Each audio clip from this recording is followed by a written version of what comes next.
Motor yang digelar the Rolls-Royce of motorcycle. Ini adalah Honda Goldwing DCT.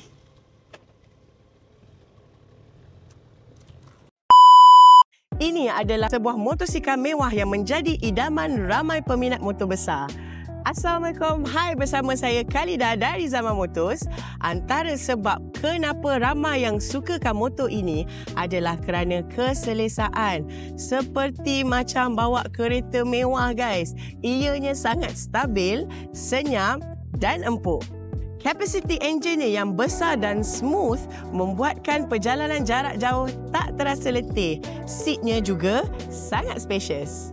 Spesifikasi enjin motor ini adalah 1833cc, 6 silinder, single overhead crankshaft dan ia mempunyai 6 speed manual dan 7 speed automatic. Ia juga mempunyai 124 horsepower dan 170 Nm torque. Laju koma. Suspensionnya pula yang sebelah hadapan menggunakan double wishbone untuk pengendalian lebih stabil dan di bahagian belakang pula menggunakan ProLink monoshock. Berat motor ini sekitar 367 kg hingga ke 383 kg depending on the version. Tapi walau bagaimanapun korang jangan risau. Motor ni beratnya tertumpu di bawah kerana enjinnya mainly di bawah. So bila korang bawa tu tak rasalah berat sangat. Dan tangki minyak ni 21.1 liter. Goldwing ni guys, dia sangat-sangat canggih. Dia seperti smart motorcycle. Dia ada cruise control, side panel, ruang simpanan yang besar dan adjustable windscreen. Dan yang paling teruja guys tentang motor ni, dia ada reverse and forward gear. Macam bawa kereta mewah koma.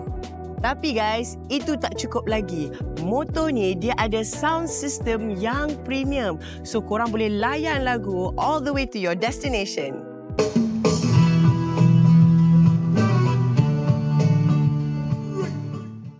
Honda telah menghasilkan Goldwing ni sejak tahun 1975 dan ini adalah version ke-6. So, dari fakta ni guys, kita boleh tahu this is a masterclass. Saya boleh katakan Goldwing ni adalah motor touring yang paling terselesa dan paling padu yang ada dalam market sekarang ni. Tambah-tambah korang nak ride jauh. So, kalau korang nak dapatkan motor ni, tengah planning nak pergi ride convoy, tengah planning nak pergi bike week, this is the motorcycle for you. So, korang kena datang Zaman Motors Ipoh untuk nak jumpa saya ke, nak test drive motor ke, nak duduk ke, nak pegang ke, semua boleh. Kita nego until let go. Ingat motor, ingat zaman. Bye-bye.